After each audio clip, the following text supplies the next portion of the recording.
¿Qué? Sí, se ve. Es que, claro, como que yo creo como, sí veo, pero no sé si se ve. Claro. ¿Los virtuales ven o no? Sí, profe. Sí, Sí, sí, se ve. Ya. Este está en el sur, que se llama Catagoniosis nitens. Bueno, buenos días a todos y todas a una clase de biocitos. Hoy día vamos a ver el primer salto desde lo que eran criptógamas que no son plantas, como los hongos, los líquenes, que son sistemáticamente clasificados como hongos. Y vamos a pegar el salto evolutivo. Nosotros también vimos algas. Con toda esa ensalada de fideos sistemática que es como algas, que era como decir cosas, porque era cualquier cosa. Literalmente como 4 reinos metidos ahí, así que chao. Pero dentro de las algas tenemos las algas verdes y las algas carofíceas o carófitas, que a veces las ponen con la perra de esa base, y las algas estaban en el mar, estaban en la orilla del mar, y de repente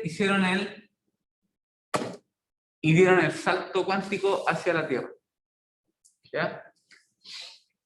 ¿Qué es diferente entre el mar y la Tierra? El agua salada. El agua, ¿no es cierto? El oxígeno, porque cuando está en el agua, el oxígeno está en el fondo disuelto en el agua y entra simplemente por difusión. ¿Sí? Y el CO2 también, porque son fotosintéticos, entonces necesitan oxígeno, pero necesitan CO2 para hacer fotosíntesis. ¿Qué pasa en la Tierra? ¿Qué pasa si yo tengo un cuerpo igual que una alga en la Tierra? Se seca. ¿Se seca por qué? Porque falta más de temperatura. Porque las algas, recuerden que no tienen tejidos verdaderos, tienen pseudotejidos y no tienen tejidos. Entonces, cuando hay colonización del ambiente terrestre, se desarrollan tejidos que en el fondo evitan la pérdida de agua de los tejidos internos. Se genera como una especie de barrera. En las plantas más derivadas aparece la cutícula, y en los musgos hay poco control del agua, pero en general, mientras más reciente es el grupo de plantas, más independientes son del agua. Los musgos son el primer salto a la tierra y todavía son muy dependientes del agua y de la humedad.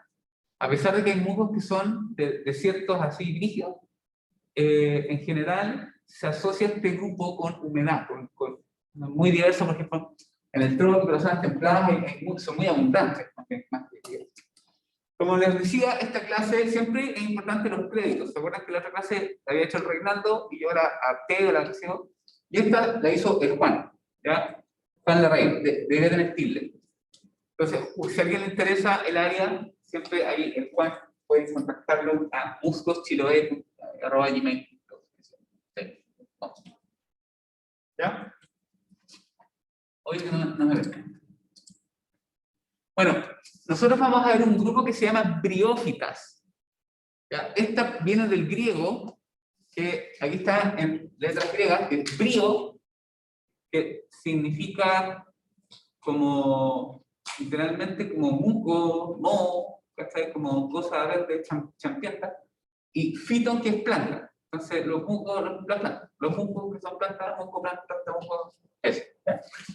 Ahora, el término briófita hoy no tiene una clasificación, un equivalente taxonómico.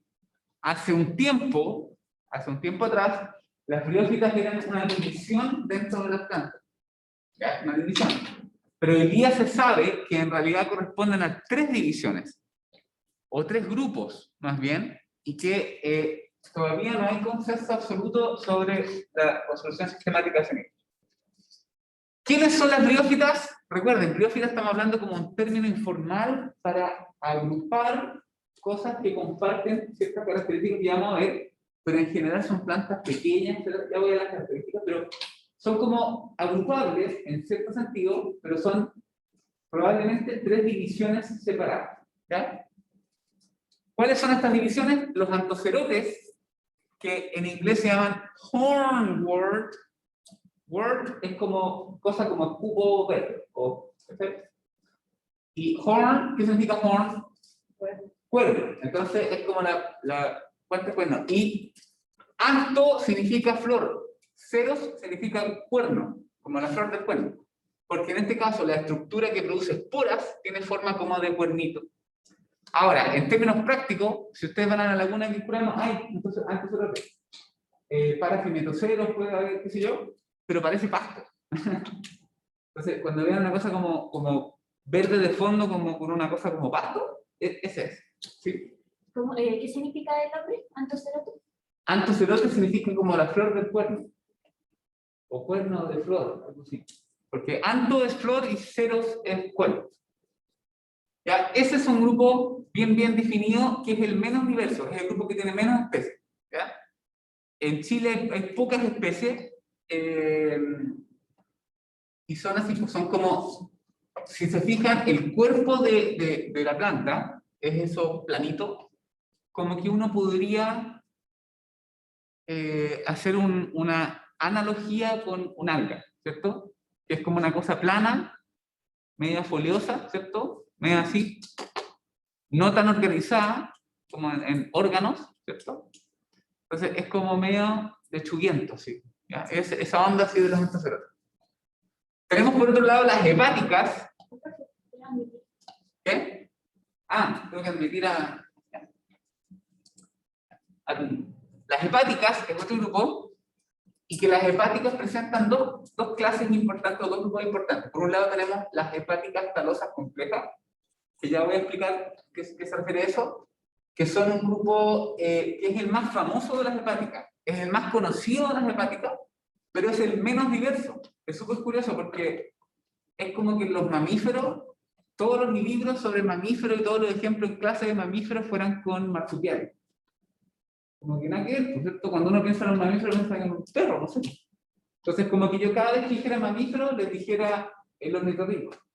¿Cachai? Es como súper raro, porque son súper pocos los monotremas, entonces es como el grupo más raro de las hepáticas son estos, pero es el grupo más famoso. O sea, en todos los libros de botánica, cuando salen ciclos de vida de las hepáticas, sale de esto.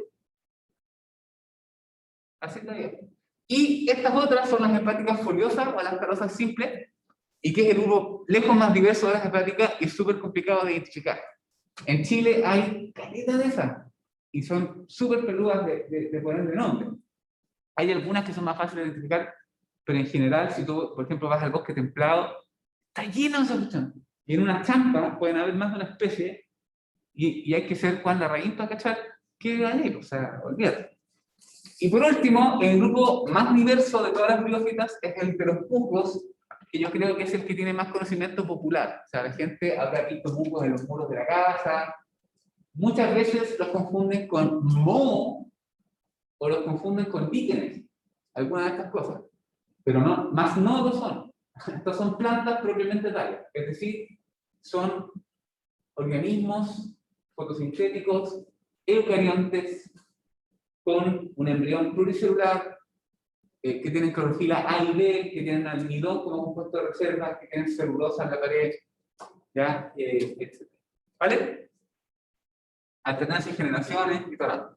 En general, los musgos tienen como el aspecto más de plantita, en el sentido que tienen crecimiento usualmente, no todo, pero vertical o apical, ¿no es cierto? Tienen hojas, tallos y rizoides. No tienen raíces verdaderas, porque los hongos no absorben, o sea, los musgos no absorben por el suelo, sino que absorben desde las mismas hojas. ¿Ya? Entonces, no tienen raíces, por si acaso. Pero sí tienen tallos, rizomas, tienen tallos y tienen hojas. Hay algunos libros como españoles que no les dicen hojas y tallos, sino que le dicen filidio y caulidio. Pero toda la gente que estudia musgos habla de hoja y tallo. Chao. Entonces, todos los botánicos que no estudian musgos le dicen, no, es que no son hojas, porque no sé qué cosa. Son planas en verde. Lo que pasa es que en los musgos la fase dominante es la fase haploide. Y en cambio en todas las otras plantas que uno ve, la fase dominante es la fase esporfítica, la fase diploide. Esta es la fase gametofítica. Entonces, no son estructuras homólogas.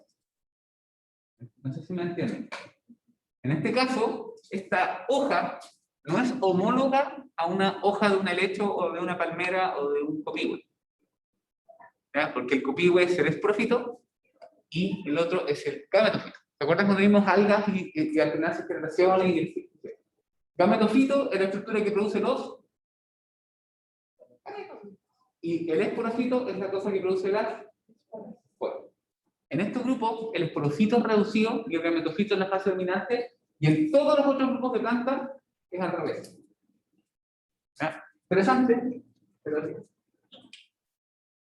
Generalmente, cuando la gente pregunta, oye, ¿qué son las briófitas? La gente lo define por lo que no son, cosa que está súper mal. Si yo voy al diccionario, ¿cachai? Y pongo gato, animal que no es perro. No tiene sentido, ¿cierto? Las cosas no se definen por lo que no es, sino que se definen por lo que sí es. ¿Se entiende? Pero, como son como excepcionales dentro del resto de las plantas, porque hay muchos linajes de plantas que son distintos, se menciona que son plantas pequeñas, o sea, que no son grandes, sin flores, sin frutos, sin semillas, sin tejido vascular diferenciado, con un asterisco, porque, ojo, spoiler, hay unos que sí tienen un tejido vascular diferenciado, pero que no es homólogo, de nuevo, a los otros, y son como raros. Sin raíces verdaderas. Entonces, todas esas son las cosas que no tienen. O sea, no le trae ni... Pero mejor definámoslo por lo que sí son. ¿Qué sí son? Son plantas donde la generación gametofítica es la dominante, es decir, la cosa que yo veo, la planta, es el gametofito. Es decir, la estructura que produce los gametos. Tienen gametangios y embrión, es decir, en la parte femenina tienen el gameto femenino cubierto por una estructura de origen materno. Eso es un gametangio. Angio como ánfora, que cubre, que protege los gametos. Y cuando se fusionan los gametos, se produce un embrión que después se divide por mitosis y genera una estructura pluricelular. O sea, el cigoto se divide por mitosis y genera un embrión pluricelular. En los linajes de algas que están inmediatamente antes, se fusionan los gametos y el cigoto se divide por meiosis al tiro. Se divide por meiosis al tiro. O sea, es una célula el cigoto y después se divide por meiosis y después esa cosa haploide genera una cosa pluricelular. O a veces las esporas se liberaban de forma haploide. ¿Está? En este caso, sí. Una consulta, ¿cómo se distinguen las talófilas talosas simples de los musgos? Buena pregunta y viene más adelante. Ok. Sí, es que después vamos a ir por cada grupo. Entonces ahí vamos a ver las características y vamos a específicamente hablar sobre cómo distinguir un musgo de una foliosa, de una hepática foliosa. Eso es lo más parecido. ¿Ya? Espermios, súper importante, tienen espermios biflagelados, arqueados. Es decir, tienen células que además nadan en el agua, que son quimiotáctiles. ¿Ya? Recuerden que las plantas, ya yo les pasé ese libro, ¿te regalé un librito? ¿Por ahí? Ya, ahí salen. Las plantas, hay algunas plantas que tienen células móviles. Eso nada, las plantas no se mueven. Mentira. Estos que ustedes se los pongo en agua, se mueven, nadan, igual que un espermio, se mueven, solo, gastando ATP. ¿Ya? Y los espermios son típicamente curvos, así les voy a intentar hacer un mono. Así. Después les voy a mostrar un video, si es que nos da el tiempo, les voy a mostrar un video de espermios de musgos nada. Profe, ¿Sí? ¿qué era gametogios? ¿Los gametangios? Es- Estructuras que protegen a los gametos. En este caso, en la parte femenina, el gameto está cubierto de una estructura de origen materno que se llama tegón. Entonces está como envuelto, está como protegido, no está así suelto. ¿Ya? Y eso es una tendencia evolutiva que viene en todas las plantas. Que hay retención del gameto femenino y protección de este gameto femenino por estructuras maternas. Y eso es lo que va a derivar después en la semilla.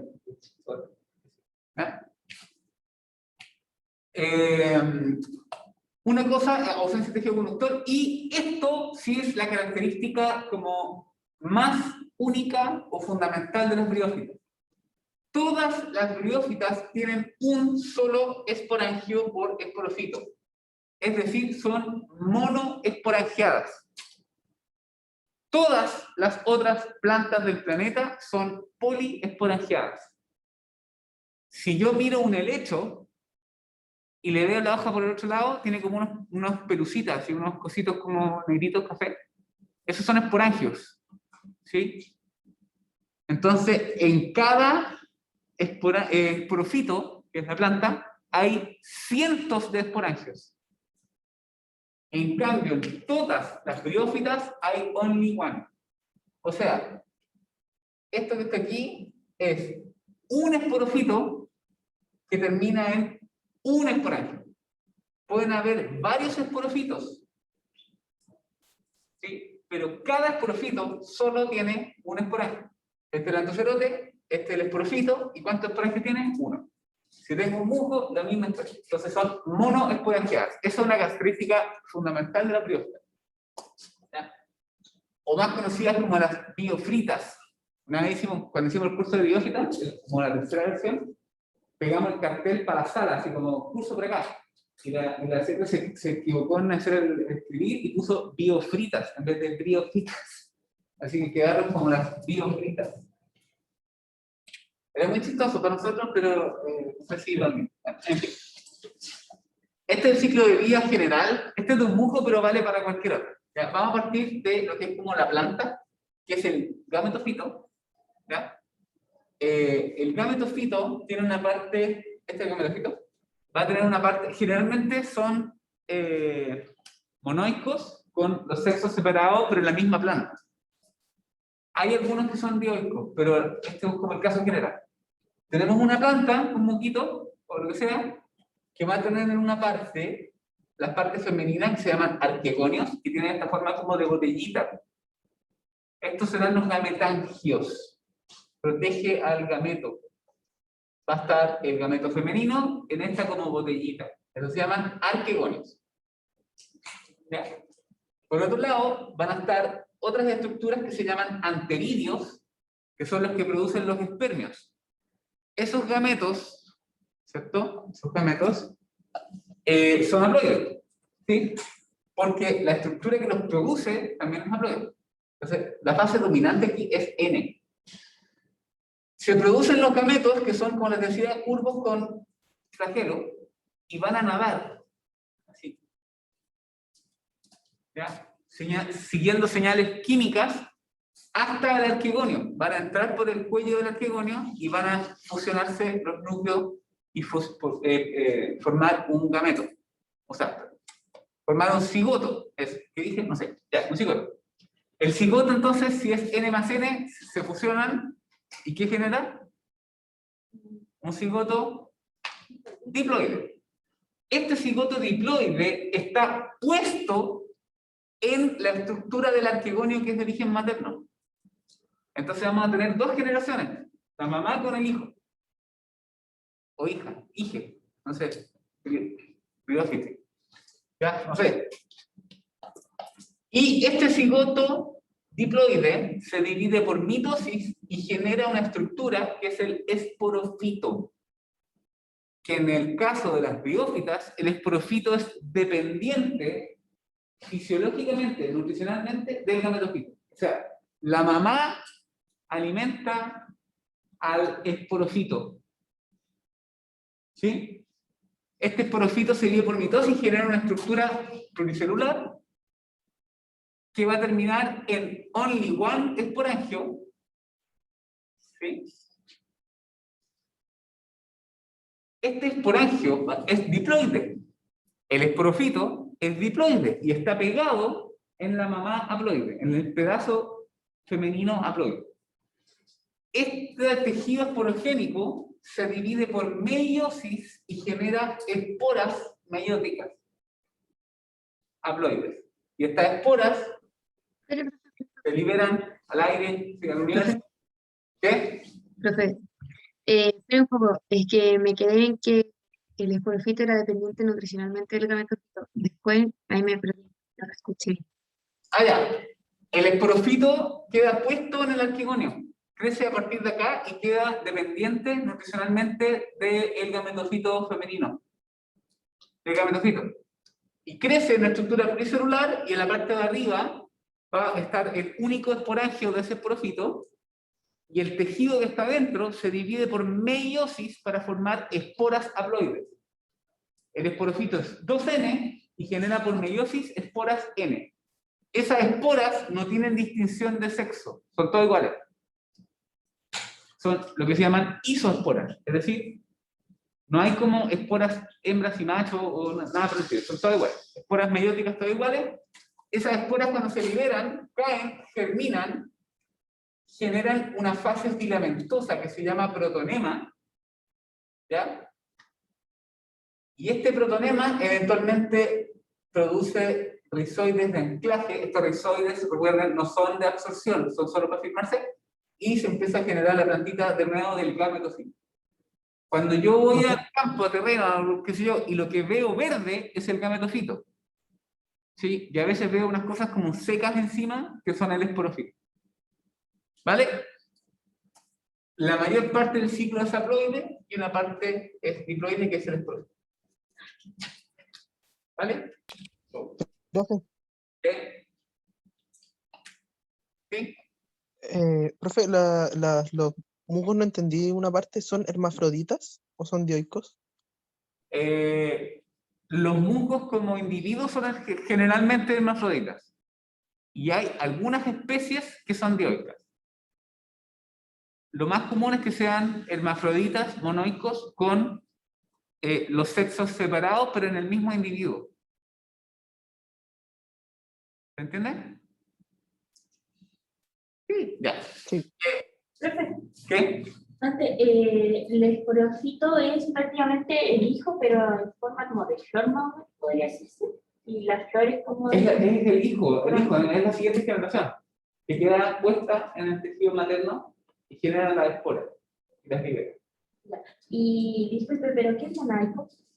¿Monoico? Monaico. Ah, excelente pregunta, porque si no sabes, pregunta. Está bien. Mono, only one. Oikos, casa. Mono oico es un organismo, ¿cierto?, que tiene ambos sexos en el mismo individuo. Por ejemplo, nosotros no somos monoicos, somos dioicos, porque hay un individuo hembra y un individuo macho.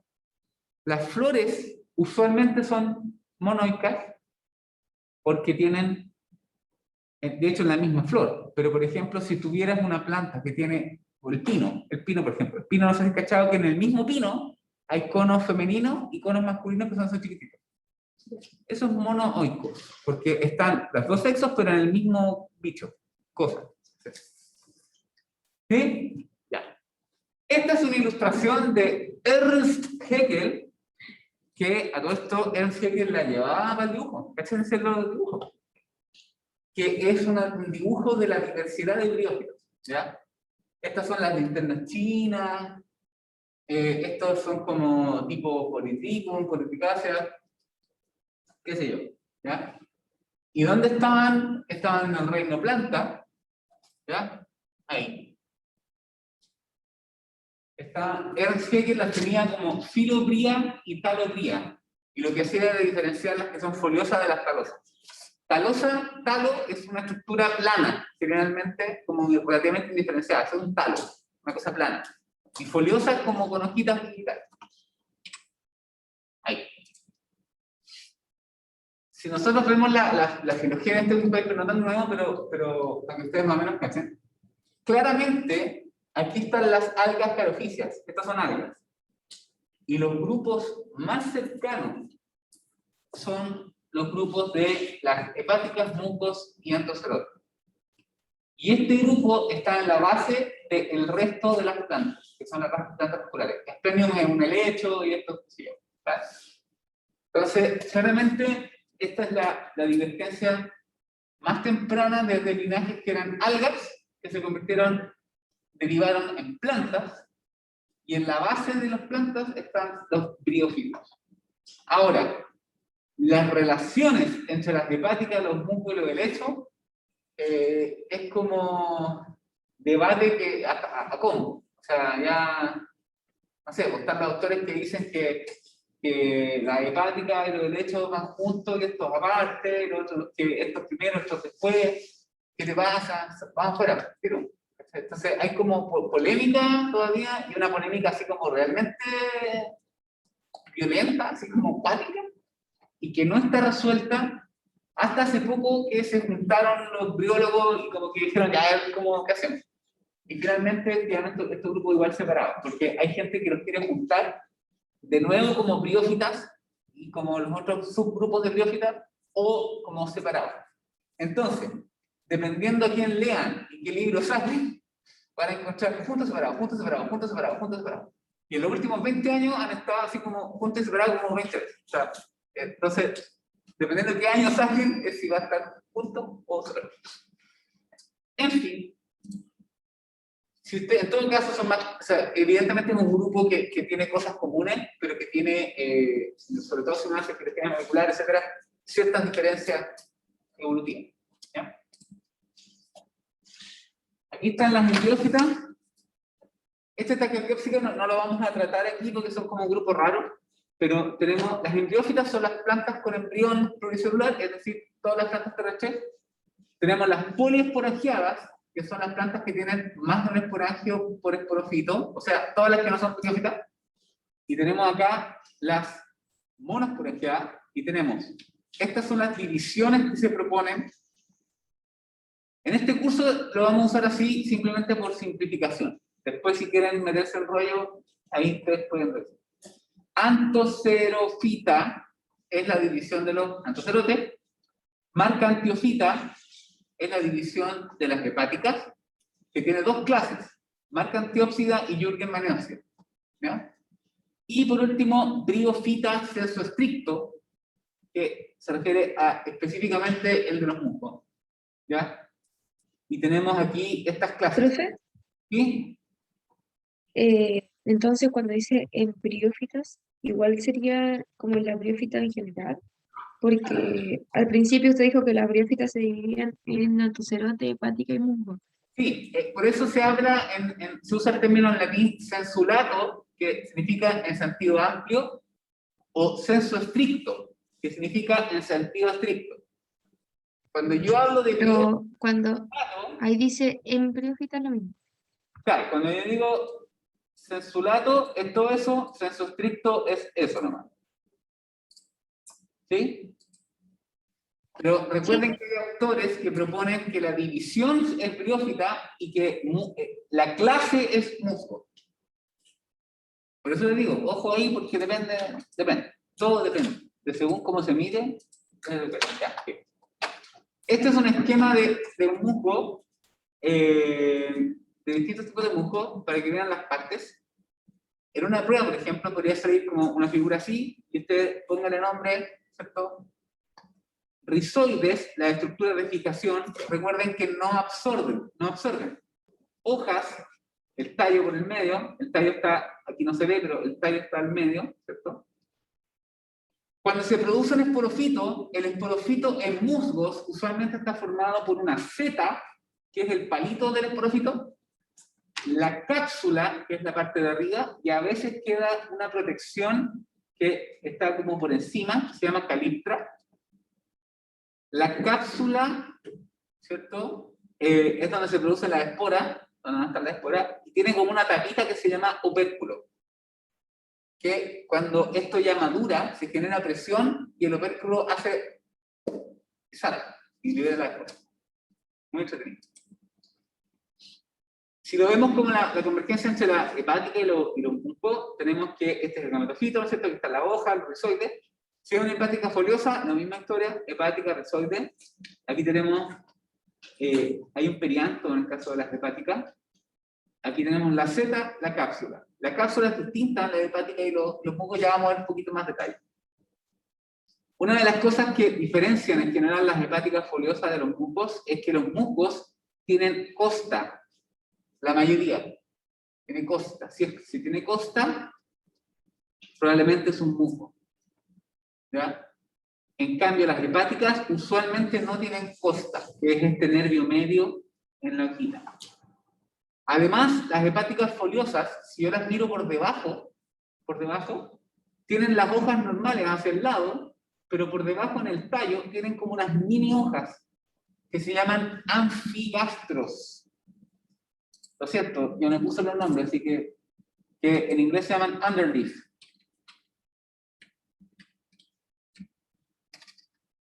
Anfigastros. Underleaf. Underdog. Undertail. Ya. Y aquí están las partes de la cápsula, que es la seta, el cuello, la urna, los dientes del peristoma, el opérculo, la cresta. No se urjan todavía. Ya. So, ¿qué vamos a hacer ahora? Vamos a ir viendo por partes, cada uno de estos filum y las clases cuando correspondan. Este es el más general, es muy chico, así que es como que está solo. ¿Ya? En general, las antocerofitas, los antocerotes, también en algunos libros lo pueden encontrar como antoceros o antocerotes. ¿Cómo se decía en inglés?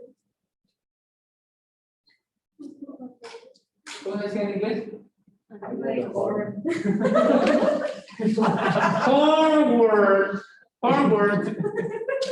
Forward. Así se decía. Ya. Son 8 o 9 géneros y alrededor de 100 especies. 100 especies. Eso es poquito, 100 especies a nivel global. Es poco, ¿cierto? Una de las características más locas es que si yo miro el microscopio, la parte de arriba de un antocerote, voy a encontrar que tienen un cloroplasto por célula, excepto en megaceros. O sea, eso sí que es una característica súper loca. O sea, y tienen un cloroplasto que es como ¡pah! El cloroplasto. Y dentro de este cloroplasto hay una estructura que se llama el pirenoide. ¿Ya?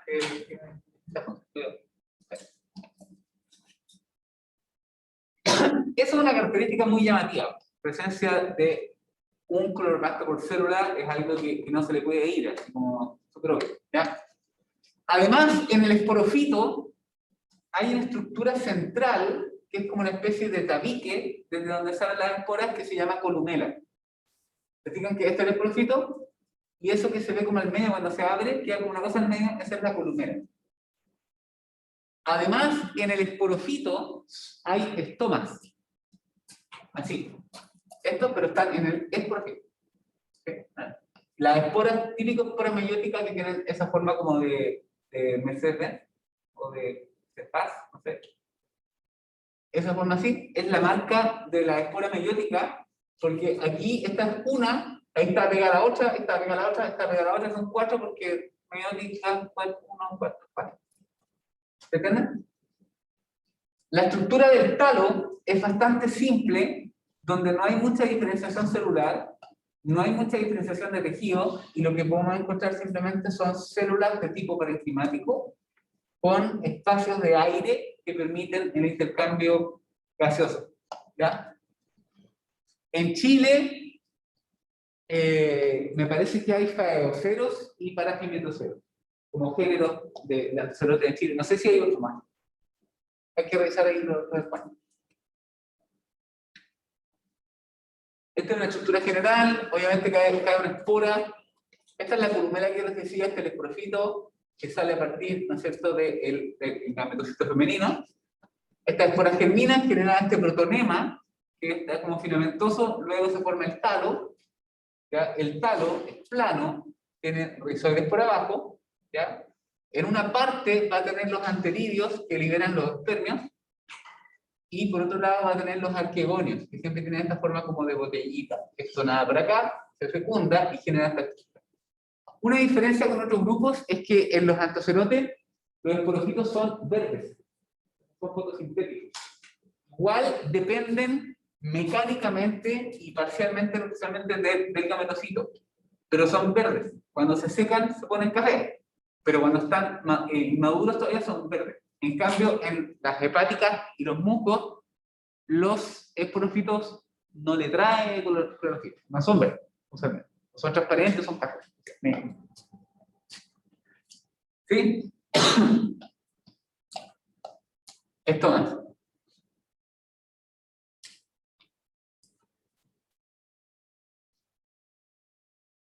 Vamos entonces por el filo Marcantiófita, que son las hepáticas, y vamos a ir por la clase Marcantiópsida, que son las hepáticas talosas complejas, que yo les decía que estas son como las íconos de las hepáticas, pero son las que menos hay. O sea, cosa que me parece rarísima, pero ustedes saben que en el fondo de la biología igual la hacen personas, y como son más típicas, o más fáciles de identificar, o qué sé yo, más comunes, donde vivía el gallo que hizo el libro, ponte tú, están en el libro. Y por eso, ahora en todas partes. Pero no son las más diversas, ni las más abundantes en ciertos sistemas. ¿Ya? Las talosas complejas son más o menos 270 géneros, 450 especies, tienen gametangióforos. ¿Qué es un gametangióforo? Descompongan la palabra. Gametangio. ¿Se acuerdan de que era un gametangio?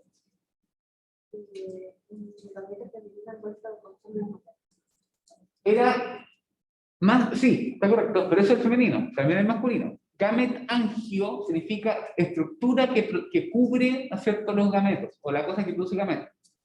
Y foro es algo que porta. Entonces, los gametangios están puestos como en un palito, eso es. Están puestos como en una columna, en una cosa. Entonces, un gametangióforo es una estructura elevada donde van a estar los gametangios, donde van a estar los gametos. Los anteriores arqueones. ¿Está? El esporofito tiene una seta muy corta o derechamente no tiene. A diferencia de los mucos, que tienen una seta muy notoria, en este caso la seta puede ser muy corta o simplemente no tiene seta, están pegados directamente. Los talos están formados por más de una capa de células y hay diferenciación de estructuras bastante complejas dentro de estas cosas. Y en los talos hay una estructura que se llaman poros, que son unas estructuras pluricelulares con una cámara, con un hoyo que da a una cámara de aire. Y esa estructura de hoyos, ¿no es cierto?, de poro y todo, es bien compleja y lo vamos a ver así más adelante.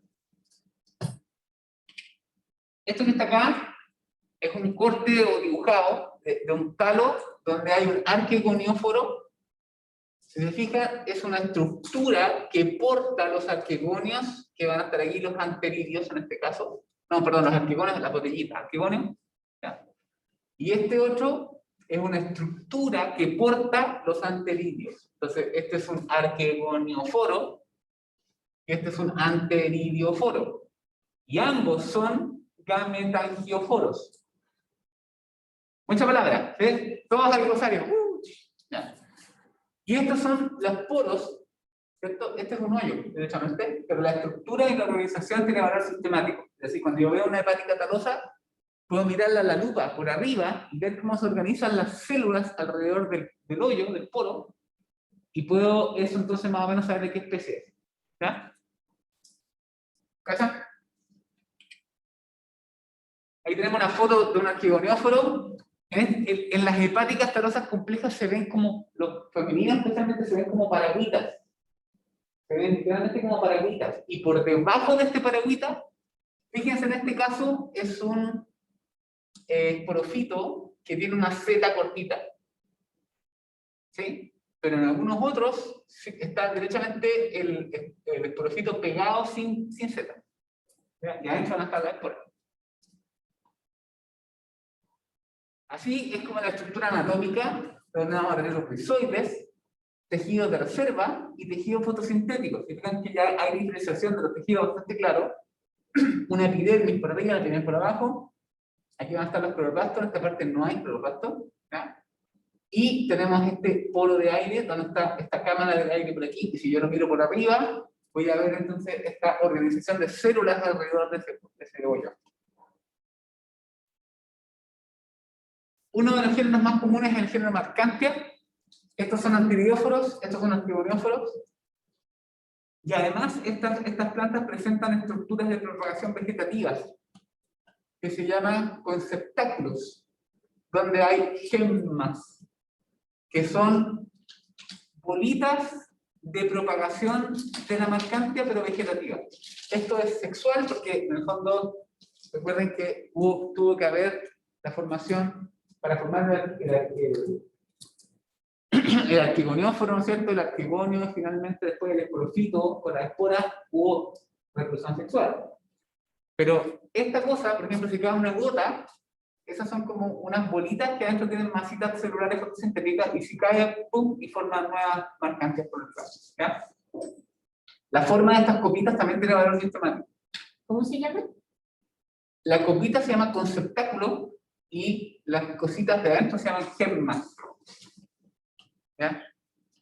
Y, por ejemplo, aquí en la laguna hay una que se llama lunularia, donde el conceptáculo tiene forma como de media luna. Por eso, entonces siempre son como puras lunitas. ¿Cachan? Lunaria. Ahí están las gemas, los conceptáculos y los poros de aire. Cuando uno ve un talo de marcantia, con un aumento poquito, o incluso al ojo, se pueden ver los puntitos que son los poros de aire. ¿Cachai? Los poros se ven así como casi a simple vista.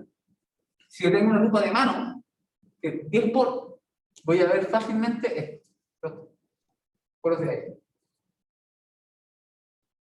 Esta lunaria, hay varias especies, pero como les digo, el conceptáculo tiene forma como de media luna. ¿Se fijan? Esa la pueden encontrar ahí en la laguna. Vamos ahora a marcantiofitas hepáticas, clase de Jürgen-Maniópsida, que es la que le trae las hepáticas foliosas y las talosas simples. Las talosas simples se cacha el tiro que son distintas a las otras, porque la partida no tienen poros, entonces no van a ver esos poros, ni tienen tampoco arquigonióforos. Entonces ahí se cachan. Son 300 géneros y más de 8.000 especies. Voy a agachar. Fíjense. ¿Cuántas eran estas? 450 especies en total. Y las otras son más de 8.000. Pero las que suenan en los libros son estas. ¿Nada que ver? Pero así es. ¿Ya? Tienen eláteres en los esporangios. ¿Qué son los eláteres? Son unas estructuras que facilitan la dispersión de las células. Es como, no sé si alguna vez han visto en los monos animados estas cajas que una vez como ocurre y de repente salta un payaso, ¿sí? Entonces, imagínense están las esporas y tienen este payaso, entonces cuando salta el resorte, las esporas se dispersan. Es como fideos o resortes que están comprimidos y después liberan la espora. No hay estomas, no hay columela, y la dehiscencia de la cápsula es por fisuras longitudinales. Eso es diferencia de muchos musgos que tienen una diferencia como transversal. ¿Qué significa eso? Significa que si este es la cápsula, ¿ya? En los musgos, la mayoría de los musgos usualmente se abre como una tapita y sale la espora. ¿Sí? En cambio, en las hepáticas se abre por suturas longitudinales. Se pela como un plátano. ¿Cachai? Entonces después queda como estaba en un mono más adelante, como así. ¿Cachai? En cambio en los musgos queda vacía, pero así. Porque se abrió la pura tapa. Esa es otra diferencia. Aquí tenemos fotitos. Estas, por ejemplo, son hepáticas foliosas. Todas estas. ¿Qué? Disculpe, ¿qué eláteres? Esto. Esos fideos espirales son eláteres. Son estructuras que son rígidas pero elásticas. Igual que un resorte. Ah, ya. Dentro de la cápsula se genera cierta presión. Y cuando se acumula a veces gas, etc. Y cuando esto se libera, esto literalmente hace como ¡toing! Y estos eláteres, con el calor, por ejemplo, se desenrollan, se mueven. ¿Sí? Si yo le pongo una luz, por ejemplo, y tengo una muestra con esporas eláteres, los eláteres se van a empezar como a hacer así, ¿ya? Cuando se deshidratan. Y eso ayuda al movimiento de dispersión de la espora. Ah, ya. Ya, profe, gracias. No, sí, es muy sofisticado, esta cuestión es muy bacán. Yo después le voy a contar ahí, cuando veamos musgo, le voy a contar otra cosa. Ya. Hepáticas foliosas, fíjense, aquí está plagiopila. En Chile hay plagiopila, en el sur, pero identificarlo es súper peludo. Yo traje un par de muestras de plagiopila y ni siquiera el Juan le pudo poner nombre, tuvo que mandárselas a un colega afuera, son peludos. ¿Ya? Las estalosas simples, fíjense, aquí tenemos algunas estalosas simples.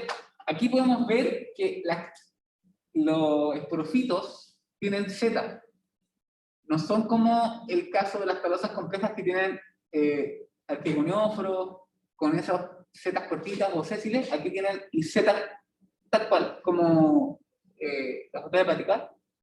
Y se abre de forma longitudinal. Usualmente estas estalosas simples son de una o poquitas capas de células de grosor. Y si yo lo corto, no voy a ver una organización en capas diferentes, con cámaras de aire, no, voy a ver como lo mismo de arriba abajo. Generalmente una sola capa de células, a veces en la zona del nervio de aquí hay más capas de células, pero no hay una organización muy compleja. ¿Se entiende? Así se diferencian. Son peludas, o sea, son peludas. Aquí tenemos como el ciclo de vida, tenemos rizoides, tenemos aquí gametofito femenino, gametofito masculino. Tenemos este arquegonióforo, ¿ya? Donde va a tener los arquegonios, que son donde va a estar el gameto femenino. Tenemos este anteridióforo, con esa forma como de paragüita, están los anteridios, los espermios. Cuando se fusiona se forma un cigoto, esto forma un embrión, el embrión forma este esporofito, que en este caso es cortito, a veces tiene Z, a veces está directamente pegado al gametofito, y este produce esporas, y eso produce de nuevo la gota. ¿Ya? Por último, ¿quieren parar? Están muy chatos. ¿Quieren que siga? ¿Quieren que... Vamos a hacer una pausa, ¿ves? Antes que se tiren por la ventana.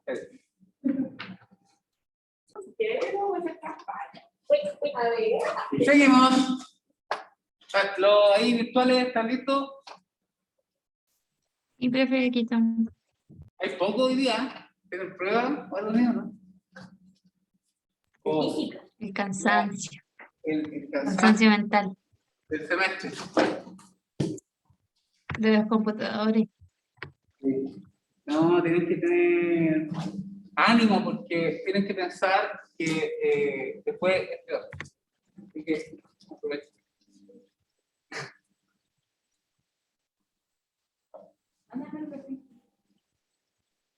Tienen que entrenar para la vida laboral, que es más estresante. Solo me estresa el computador, estar sentado mucho rato. Ah, puede ser. Eso me estresa. Igual Y charlea. estar quieto mucho rato. Yo cuando estoy mucho rato, ayer estaba realizando un paper, después de mucho rato, como que paro y me voy, no sé, al supermercado. O a dar una vuelta con el perro. Como que me... Ya. No puedo estar así. Briófitas en su estricto son los musgos, también conocidos como la clase Musi en algunas clasificaciones, o briófitas en su estricto, ¿ya? El sentido estricto se refiere a los musgos. Los musgos presentan esta estructura que ya había mencionado antes de hojas, tallos, rizoides, y el esporofito está formado por una seta, por una cápsula que usualmente a veces tiene cubierta por una calistra y tiene una taquita que se llama opecho. ¿Ya? Las hojas de los musgos muy comúnmente presentan costa, presentan una costa, a veces la costa puede ser más corta o hasta el fondo. No presentan anfigastros. La redicencia de la cápsula usualmente es por capitas. Y se dividen en 4 clases: esfagnópsida, andreópsida, polidicópsida y diópsida. Hay otra más que está cardiópsida, pero es como una clase primitiva que...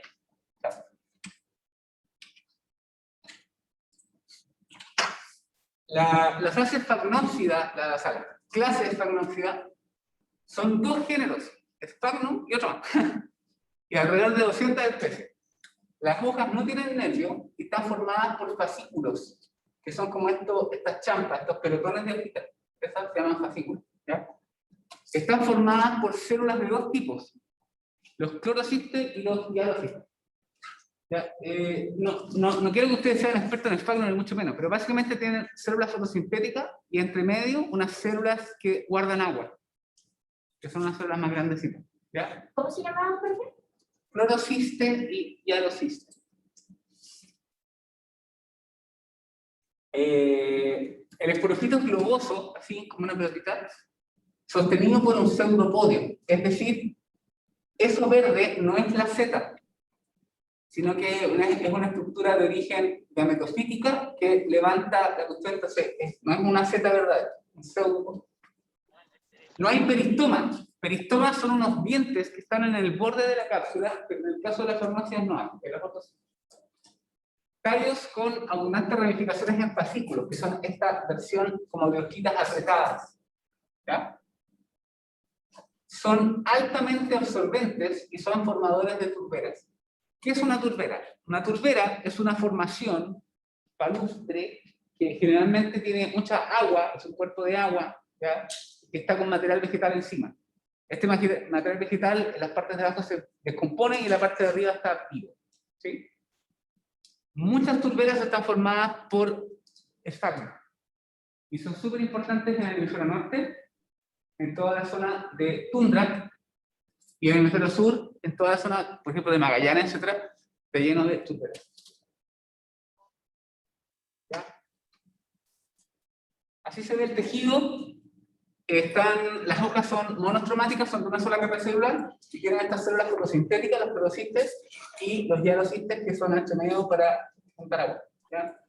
Estos musgos tienen altísima capacidad de retención de agua, pueden acumular un mega volumen de agua, y por eso son uno de los pocos musgos que tienen valor comercial.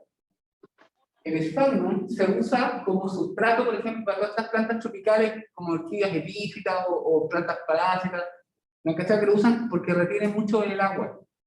La turba, el musgo seco del sphagnum, retiene mucho el agua, y en Chiloé hay un problema, un conflicto como socioambiental por la extracción del pompón, que es el sphagnum, de ahí. Lo que más hay es sphagnum magellanicum, pero hay otro sphagnum también. Y extraen el pompón, pero de manera no sustentable. Porque es una planta, pero hasta hace poco la ley chilena regía la extracción del sphagnum bajo la ley minera, como un recurso no renovable. Pero es una planta, entonces obvio que es renovable. Pero si yo voy con una retro y saco así, dejo pelado, y no es renovable, ¿entienden? De hecho, en Chiloé, de forma inédita, se están produciendo problemas de agua, porque las turberas son importantísimos reguladores del balance hídrico, funcionan como un capacitor que retiene el agua y después la libera pausadamente. Entonces previene inundaciones y previene que falte agua. ¿Cachai? Pero como lo sacan y están todo pelado, después esos cuerpos de agua se secan o a veces se inundan. ¿Ya? Muy importante. Además, los sphagnum tienen propiedades antibióticas. Y en la Segunda Guerra, la Primera Guerra, cuando se les acabaron los antibióticos comerciales, sobre todo en el hemisferio norte, empezaron a usar sphagnum para el gallo que le faltaba el pedazo de brazo, la pata, qué sé yo, porque el sphagnum tiene muy buenas propiedades antibióticas. ¿Ya? Así es como salen las esporas, ¿ya? Se acumula presión por el CO2 y eventualmente salta la capital. Hay un paper que es reciente, que es como de más del 2000, en una revista, no sé si es Science o Nature, una de las revistas más prestigiosas científicas del mundo. Y el trabajo lo hicieron poniendo un fondo negro, poniendo unos sphagnum por cápsula, poniendo una cámara de alta velocidad y sentándose a mirar. Y cacharon, cuando explotaba la cuestión, cuántos metros alcanzaban las esporas. Y con eso, de una fórmula matemática súper simple, hicieron un cálculo de cuál era la posibilidad de distancia de dispersión de las esporas. Una cuestión que hicieron con fondo negro, un pedazo de musgo, una cámara y un dedo. ¿Cachai? Para que eso es como para ilustrar el punto que la historia natural del mundo no está resuelta. No crean las personas que dicen que la historia natural es del siglo XIX, porque estas cosas son de ahora y ¿cachai? No sabemos. Ahí tenemos una Fagnum con su típica cápsula gordita, globosita, con esta tapa, sin peristoma, que salta la tapa. Y esto es como se ve una turbera. ¿Ya? Si yo piso eso, es como ploch, es como varios, incluso pueden haber metros de material vegetal hacia abajo. La parte de arriba está generando ramas nuevas, y la parte de abajo es material muerto que se va descomponiendo.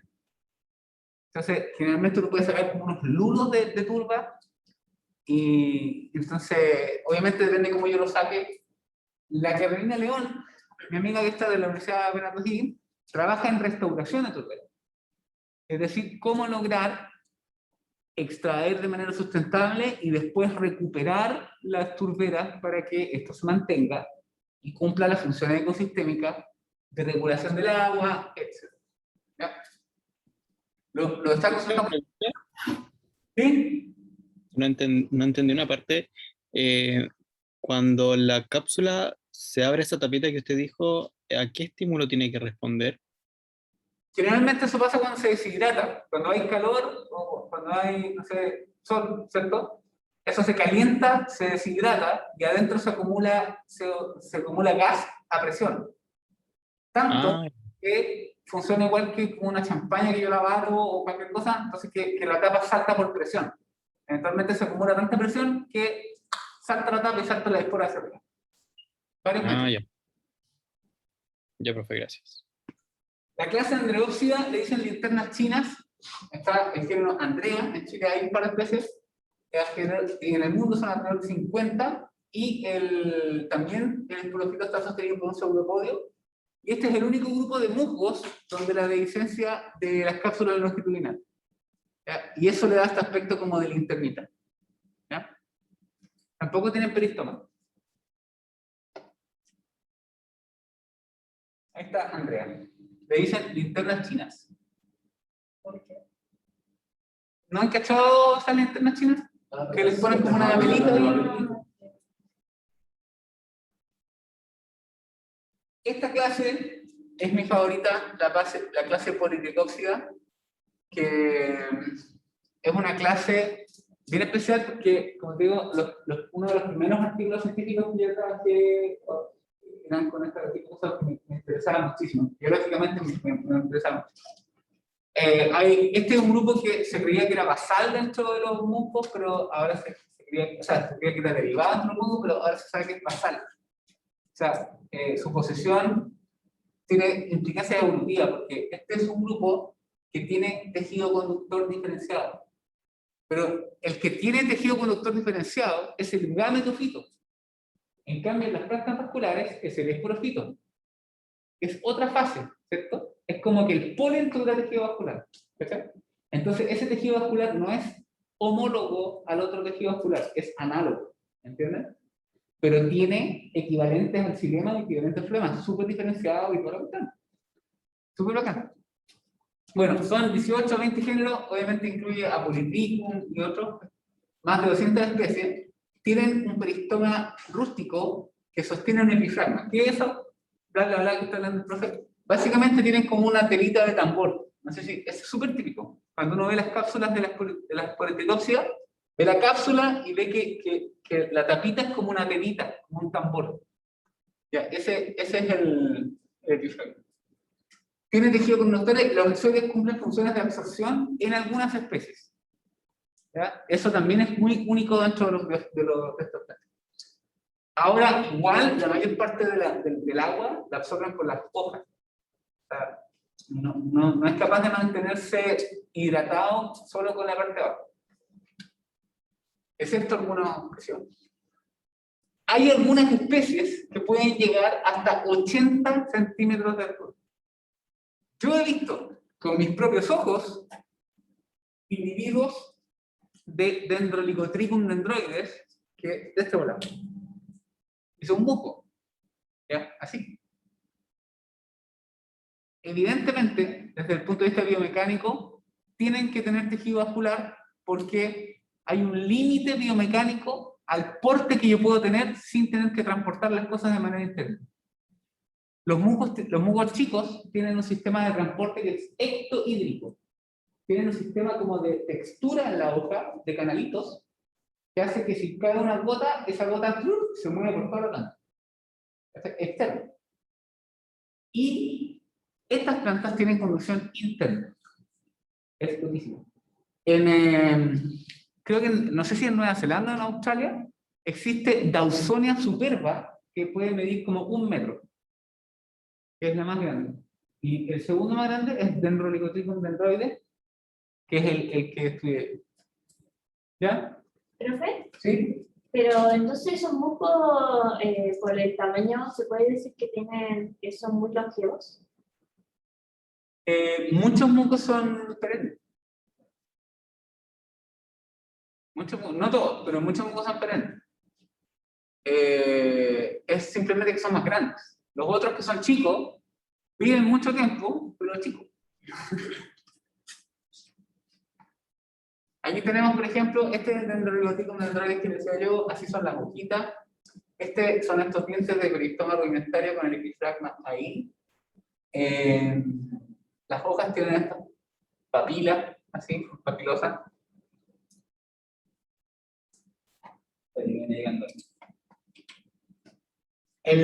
Si yo hago un corte por el tallo, voy a encontrar un cilindro central de tejido especializado.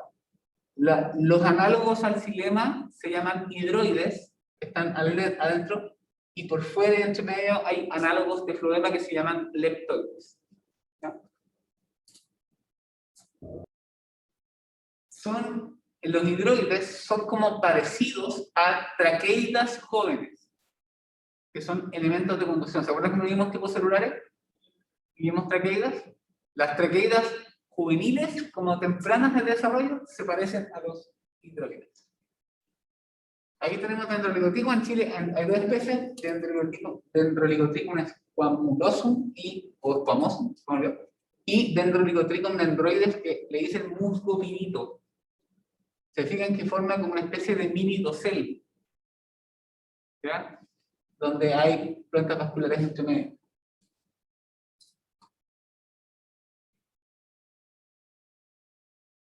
Otra especie, Polytrichum. Por último, la clase Bryopsida, que es la más diversa.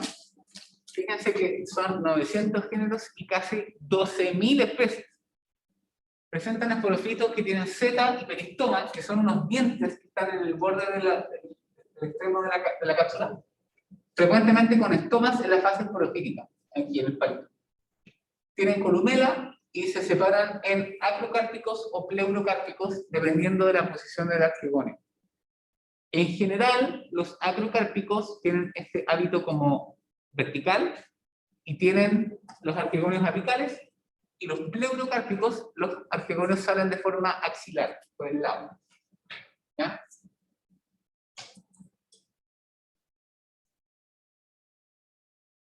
No sé, ¿se les pega la imagen? ¿Qué están viendo? ¿Dice ahí Bryopsida? ¿Los virtuales? Lo que Sí, me profe, pasa a mí se es ve lo que mismo. de repente pasa y lo que usted está mostrando no se me ve a mí y pasa como los 10 segundos, 15 segundos la diapo acá. O sea, tenemos Entonces, terrible es raro. lag, ¿o no? Ya, pero No sé si será eso, ¿no? Porque la imagen que usted, como la cámara, la veo bien, pero la diapo se me ve lento, no sé. Quizás soy solo yo, no sé. puede ser tu internet. Puedes tener, a lo mejor, ese proveedor de 3 letras que están buenos. Ya, entonces tenemos acrocárpicos y pleurocárpicos. Eso significa que el musgo acrocárpico, a ver, si yo tengo aquí el musguito, el acrocárpico, el arquegonio es apical, así, y en el pleurocárpico, ahí, en el pleurocárpico, ahí está el ápice, y el arquegonio es axilar. ¿Se entiende? ¿O no se entiende? ¿Se puede repetir? En el acrocárpico, me quedo feo el dibujo, pero en el acrocárpico, ahí están los rizoides. Ahí están los rizoides. Este crece para allá, ¿cierto? Este es pleurocárpico. Crece hacia arriba, está el ápice, y cuando se genera un arquegonio, los arquegonios están en posición axilar, están por el lado. Y cuando se forma después el esporofito, porque ahí estaba el arquegonio, se forman por el lado, salen laterales, salen axilares, axilas de la hoja de la rama y no apicales. Estos son los acrocárpicos y es cuando el arquegonio está en la punta, en el ápice.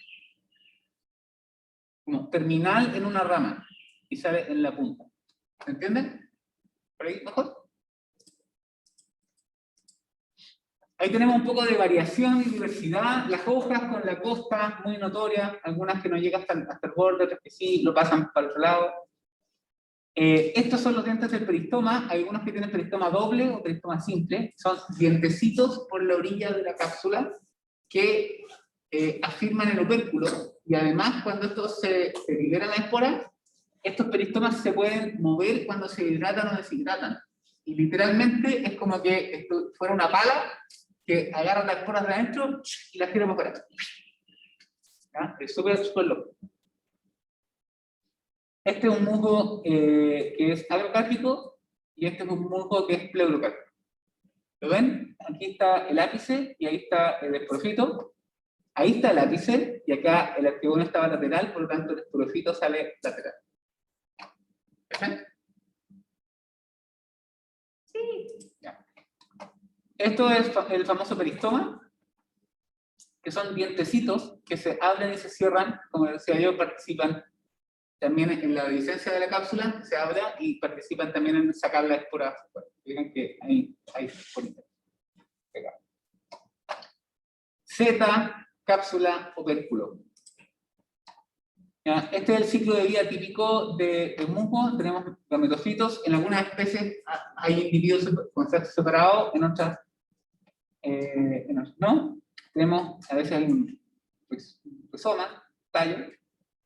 Acá vamos a tener los anteridios, acá vamos a tener los arquegonios. Esto produce espermios, igual, ¿cierto? Se mueven por la agüita. Vamos a tener el típico arquegonio con forma de botellita. Se forma un cigoto, luego un embrión. Este embrión se divide por mitosis y genera la zeta, la cápsula. Se fijan que la caliptra es en el fondo como un pedazo de la parte femenina que tapaba esto. Y cuando esto crece, se rompe y queda como si fuera un gorrito o un capuchón. ¿Lo ven? Por eso es verde. Ahí. Y acá está, entonces finalmente cuando está maduro, tenemos el gametofito, el esporofito, con su zeta, su cápsula, la caliptra. Ahí está separado, ¿no es cierto? Zeta, cápsula, opérculo, la tapita, la caliptra, ese tejido que quedó puesto ahí, que se cae. Cuando se abre, salen las esporas son meióticas, se genera este protonema hasta que genera un brote y nuevos gametofitos. ¿Para qué sirven los musgos? ¿Para qué sirven los musgos? Los musgos sirven para muchos roles ecológicos en la naturaleza. Son muy importantes fijadores de CO2. De hecho, Sphagnum es el género de plantas que más carbono fija en el planeta. Más que todos los árboles. O sea, el género de plantas que más carbono fija en el planeta. Son súper importantes. También se pueden usar como ornamentales. Sobre todo en Japón. Entonces, ustedes saben que los japoneses, cuando hacen alguna cuestión, hacen como al chancho por mí. Entonces, hay jardines de musgos. Y esto que hay lo que hacen literalmente es crear jardines de musgos y los limpian con pinzas y los mantienen como ellos quieren. Tienen como un valor ornamental. El sphagnum, que yo les decía, se vende como sustrato para plantas típico orquídeas u otras plantas tropicales. Entonces lo que hacemos nosotros es sacarlo de Chiloé, venderlo en saco a precio huevo y después en otro país van y le ponen una etiqueta y lo venden de nuevo para Chile, pero caro. Buena, ¿eh? O sea, y es lo mismo, es lo mismo, solo tiene un papel que dice algo. En Irlanda también hay muchas turberas. Eso. En España hay una celebración que se llama como los hombres de musgo, porque no me acuerdo en qué guerra, en la guerra civil parece, los gallos se escondían y se camuflaban con esta cuestión. Entonces ahora hacen un desfile que se hacen como un traje con esto y desfilan con los cuestiones de musgo. Y la diversidad en Chile es muy grande. Hay algunos péndulos, unos que son que crecen en los epífitos, en las cortezas de los árboles, otros en el suelo, otros en las rocas, ¿ya? De muchas formas distintas, ¿ya? Y en Chile, este dato no está actualizado, ¿ya? Porque en Chile hay alrededor de 1500. Pero no de musgo, o sea, no, 1500 especies de briófitos en general, no solo. ¿Ya? ¿Cuál es el rollo? Que son hartas. Piensen que la flora vascular total son 5000, 5500. Entonces, las briófitas representan una parte súper importante de la diversidad total de plantas. Entonces, ahí está, 800 de musgo, 550 de hepática y antrocerote, 1350. Este número ha ido cambiando, como digo, con el trabajo del cual salen especies nuevas. Calcula más o menos como 1500, así como con uno cerrado. Y eso corresponde a un quinto, al 20% de la diversidad total de plantas de Chile. Escaleta. Escaleta. ¿Quién de ustedes puede reconocer una especie de musgo? O de hepática o de antrocerote? Levante la mano. O los virtuales. ¿Quién de ustedes puede reconocer una especie?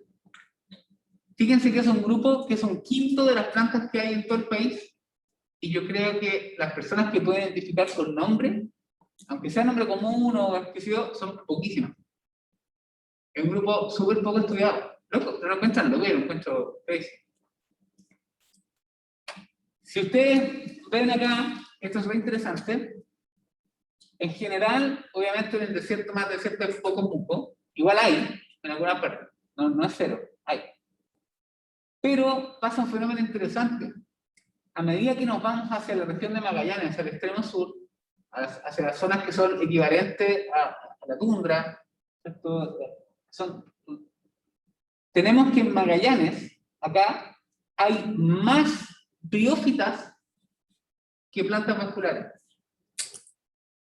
¿Cachan? O sea, en la mayoría de las partes hay más vasculares que no vasculares.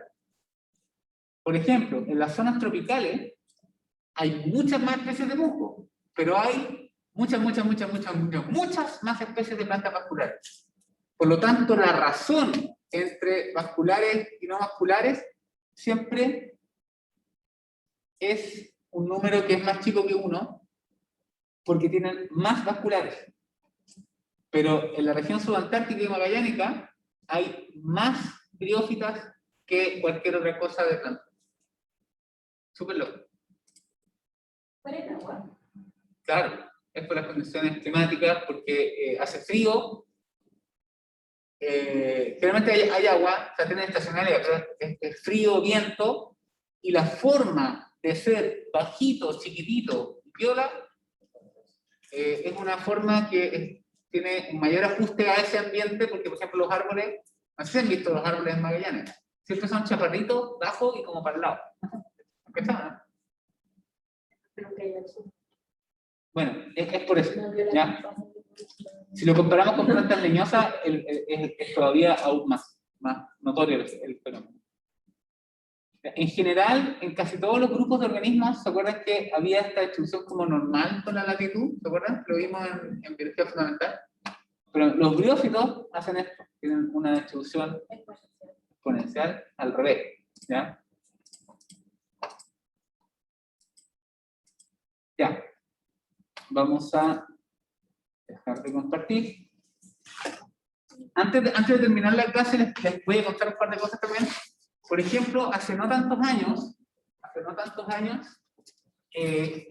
otro paper, también en una revista hiper prestigiosa, súper simple, vamos a hacer aquí, Voy a poner en YouTube. ¿Dónde está YouTube? YouTube.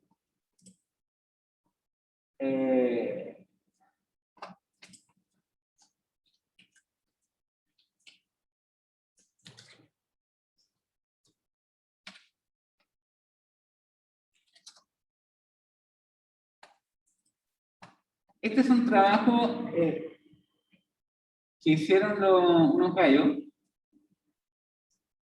No sé si es este el video. No, no es.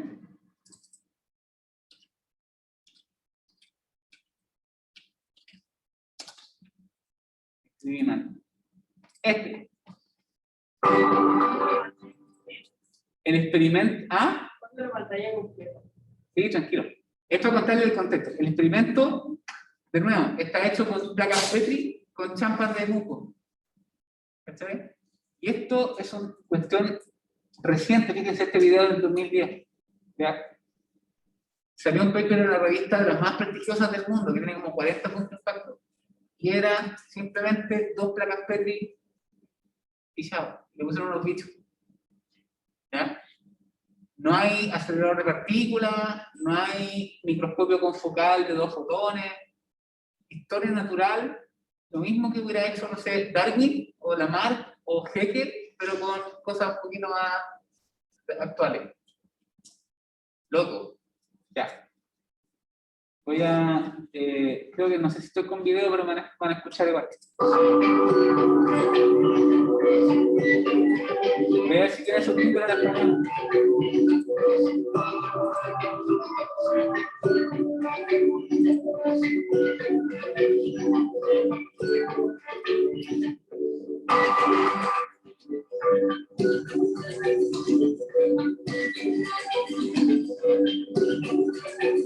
Ahí está lo del texto, ¿eh?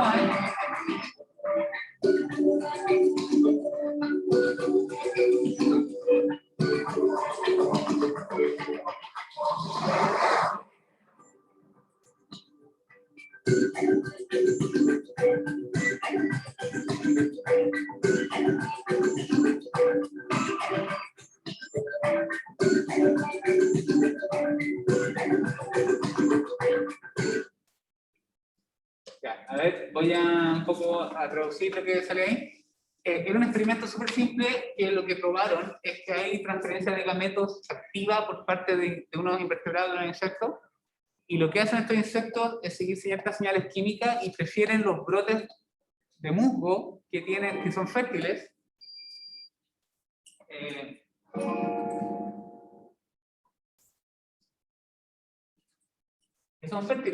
y son capaces de mover espermios, gametos masculinos, hacia los arquegonios de forma súper efectiva.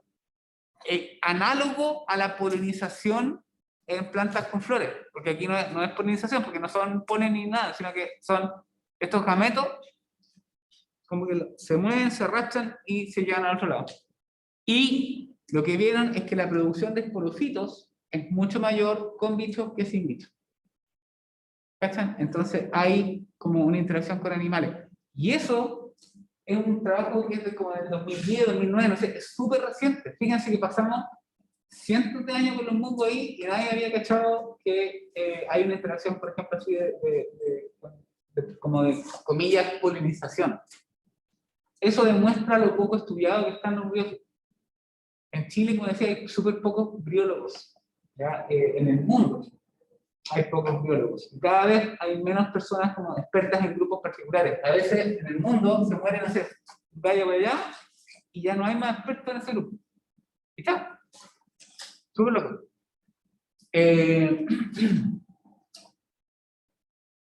Por ejemplo, en Chile hay un musgo que es epífito específico del Dendrolicotrichum.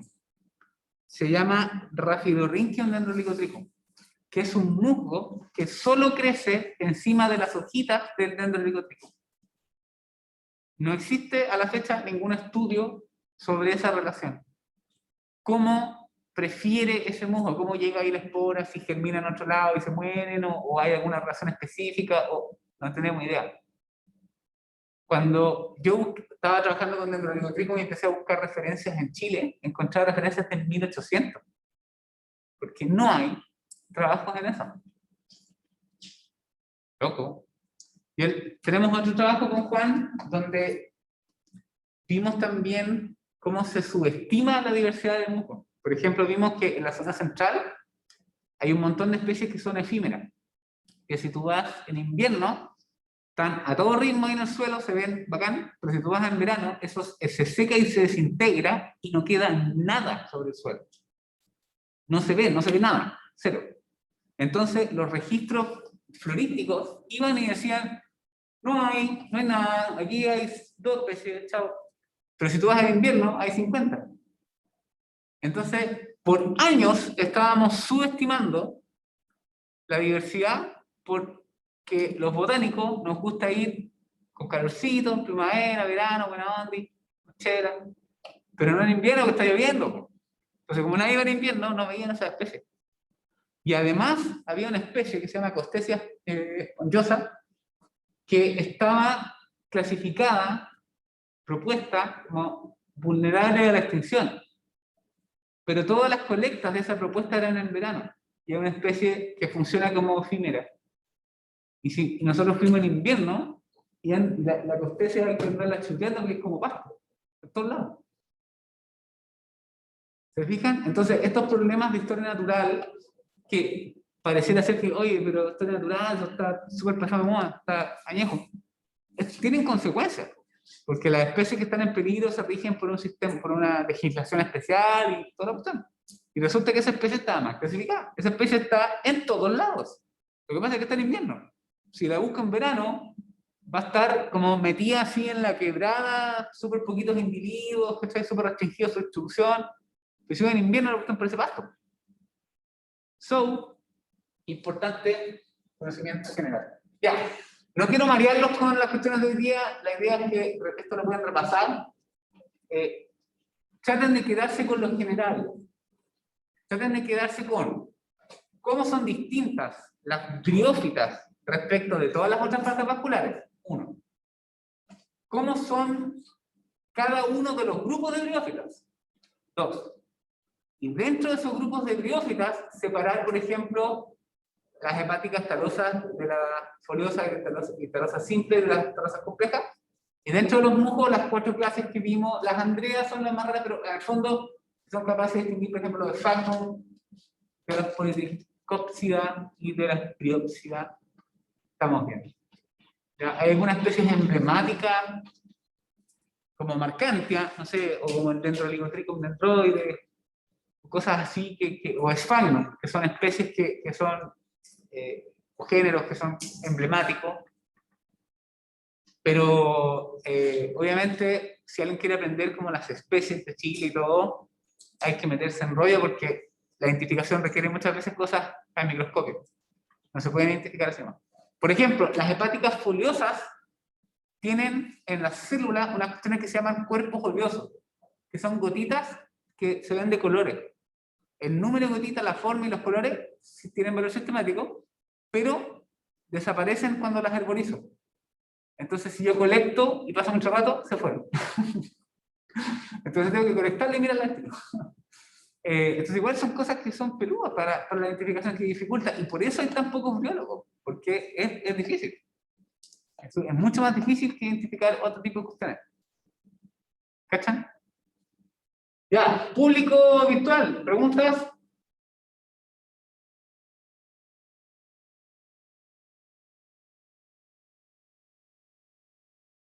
¿Quedaron despeinados con el contenido de hoy día?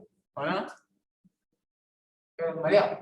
Ya, vamos a dejar aquí la grabación.